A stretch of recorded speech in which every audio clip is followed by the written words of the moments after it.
Imagine this. You're walking through the familiar silence of your own home. Every creak in the floorboards has long become a part of its personality.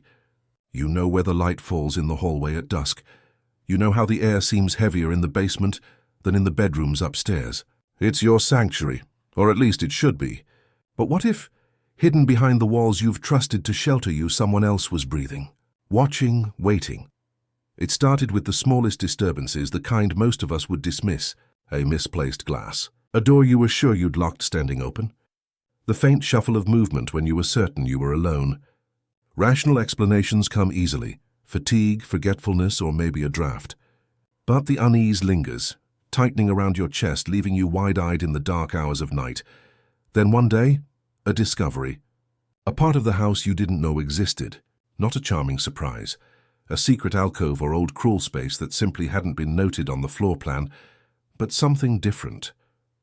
Something lived in. A toothbrush, crumpled bedding, half-empty food wrappers, and a smell. Stale air mixed with something sour organic, uncomfortably human. The realization hits like ice. This isn't just a forgotten space. Someone has been here. For how long? Days, weeks, months. While you slept, they were only a wall away. While you laughed, cried, whispered secrets into the darkness, there was another set of ears listening. Every shiver of wind outside suddenly feels staged. Every click of the house settling becomes a footprint. Every shadow carries intent. Because once you know the truth, you can't unknow it. You don't live alone anymore. And that's where the story begins. The house had stood for nearly a century, its bones older than memory, its walls layered with the echoes of countless lives. Built in the early 1900s, it wasn't grand, but it carried that eerie weight of age. The kind of place where every doorframe felt slightly off-kilter and the air seemed cooler in certain rooms. No matter the season, Sarah had moved in only 6 months earlier. She wasn't the type to scare easily. 32, independent. A nurse who worked long night shifts and slept during the day. The house had been cheap, a little too cheap for its size, but she'd convinced herself she had found a hidden gem. The realtor chalked up the price to a little disrepair and the neighborhood's history. Sarah never asked what history meant. At first, the house was just old. Drafts pushed through unseen cracks, pipes groaned when the temperature shifted, and the floorboards sighed under her steps. The kinds of sounds you adjust to, the ones you explain away until they become part of the background. But then came the details she couldn't ignore.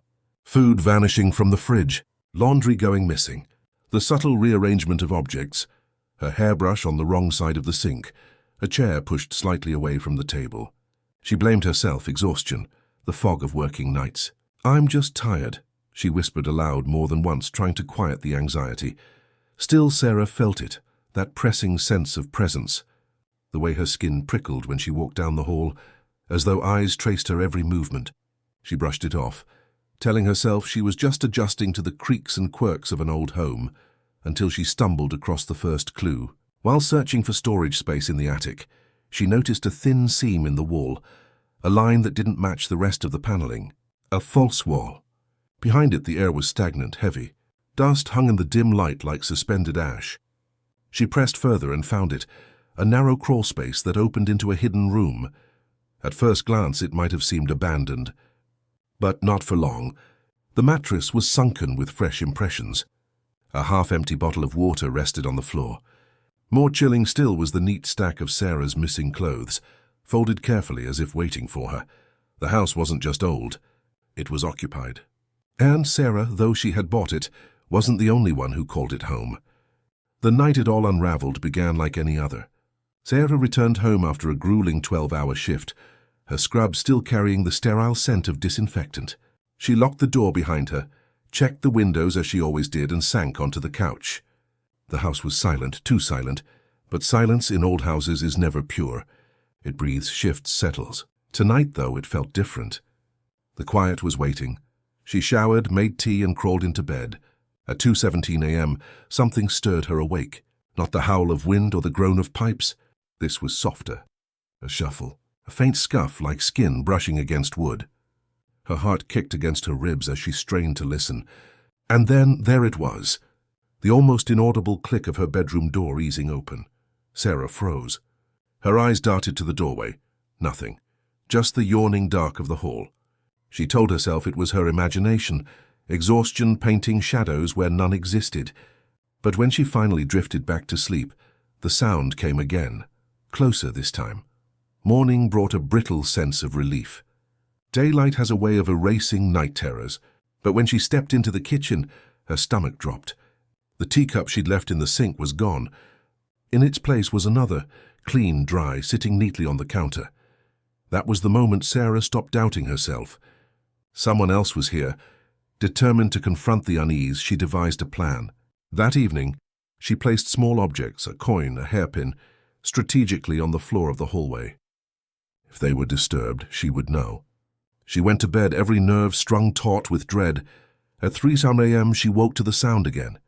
The drag of feet, slow and deliberate. Her chest tightened as she forced herself to stay still.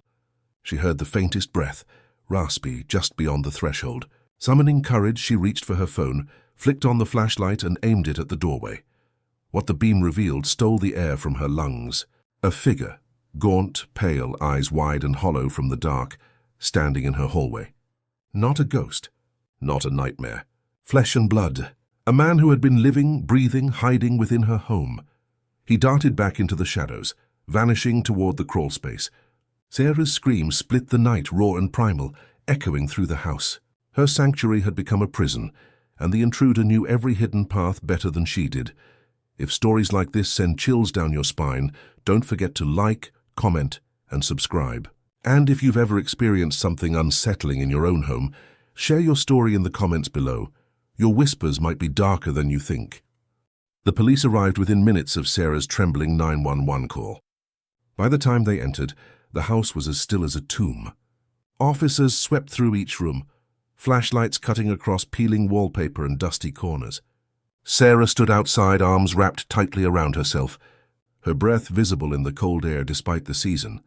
They found the crawl space quickly, its false panel now slightly ajar, as if someone had fled in haste. Inside, the narrow passage smelled of damp wood and human sweat. The hidden room was exactly as Sarah had seen. The mattress, the wrappers, her stolen belongings. But there was more now. Things she hadn't noticed before in her panic.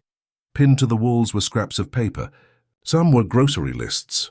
Others were notes, scribbles of her schedule, the time she left for work, when she returned, even when she turned off the lights in her bedroom. He had been documenting her life with meticulous precision. Each page was a map of her existence, proof of his invisible companionship. The officers exchanged grim looks. Whoever had been living here hadn't just sought shelter. He had been studying her, learning her habits, embedding himself into the rhythm of her days. Forensics teams combed the space, fingerprints, hair strands. A half-eaten apple still fresh. He had been there that very night. But the intruder was gone, slipped out through the maze of crawl spaces that laced the old home, vanishing into the neighborhood.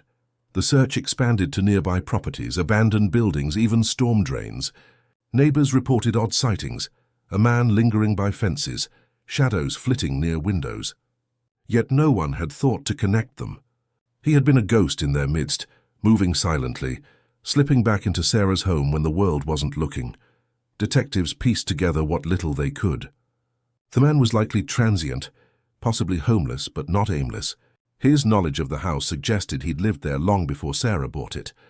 Perhaps he'd never left, hiding through each new tenant, retreating deeper into the walls whenever someone drew too close. And the most unsettling discovery. Among the stolen items was a small notebook. Inside were drawings, distorted sketches of Sarah, her face peering through windows, her form lying in bed. One sketch showed her sleeping, her eyes shut, her mouth slightly open, as if the artist had been there, crouched in the dark, watching. Sarah couldn't bring herself to step back inside. The house was evidence now, cordoned off with tape and marked with flashing blue lights. But even as the investigation widened, one fact remained. The intruder had not been caught. Somewhere beyond the reach of the flashlight beams, he was still out there, watching, waiting. Sarah never spent another night in that house. In fact, she never even set foot inside again. Her belongings, clothes, furniture, family photos, were left behind, sealed in boxes by strangers wearing gloves and badges. To her, the home was no longer hers, it was his. Every wall was contaminated with his presence, Every shadow belonged to him. The police investigation stretched on for weeks, but it produced no arrest. Leads dried up as quickly as they came. A vagrant spotted here, a man in ragged clothes seen sleeping in a park, but none matched the fingerprints or DNA left behind in the crawl space. He had vanished as easily as he had appeared, melting back into the cracks of society. For Sarah, the trauma lingered like a scar. Nights became impossible. She jolted awake at the faintest creak, her heart racing until dawn. Even after moving into a new apartment, smaller, newer, without a single hidden corner, she never shook the feeling of being watched. She checked closets obsessively, peered under the bed before sleeping, and never showered without locking the bathroom door. Safety, once taken for granted, was gone forever.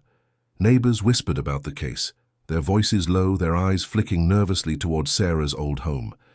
Some swore they still saw movement in the windows.